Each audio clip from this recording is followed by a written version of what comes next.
ఇంకో 2-3 రోజుల్లో నేను మరోసారి వచ్చినాక మరి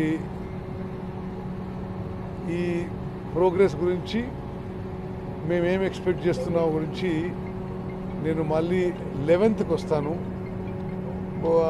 ముఖ్యమంత్రి గారి స్థాయిలో మరి వారు ఇక్కడ రావడమా, హైదరాబాద్లో 11వ తారీఖు సమీక్ష ఉంటుంది. ఆ తర్వాత మేము ఒక ప్రకటన చేస్తాం. జిల్లా నుంచి వచ్చిన ఈ క్యాడవర్ డాగ్స్ 3 మరి శరీరాలు ఉండే చోట ఆ ఇండికేషన్ ఉంది. అక్కడ ఆ ఉత్తరకాశీ నుంచి వచ్చిన రైట్ మైనర్స్ వాళ్ళు తవ్వుతున్నారు. బహుశా రేపటి వరకు తెలుస్తుంది. పరిహారం విషయాల్లో ఏమన్నా ప్రభుత్వం నిర్ణయం తీసుకుందా? తప్పనిసరిగా అంటే మేము వాళ్ళు ఇక లేరు అనే ఒక నిర్దిష్టమైన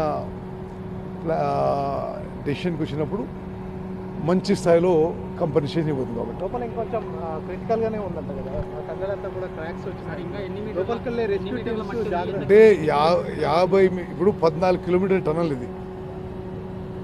13 కిలోమీటర్ల 950 మీటర్ల వరకు ఇప్పుడు అంతా క్లియర్గా ఉంది. చివరి 50 మీటర్లలో ఈ రెస్క్యూ అండ్ రిలీఫ్ ఆపరేషన్స్ చేయడము, ఎవరైతే లోపల పోతారో వాళ్ళకు కూడా లైఫ్ రిస్క్ ఉందనేది ఇప్పుడు ఎక్స్పర్ట్ చెప్తున్న విషయం. అందుకోసమే రోబోస్ తెప్పించాము. రేపటి నుంచి రోబోస్ కూడా పనిచేస్తాయి.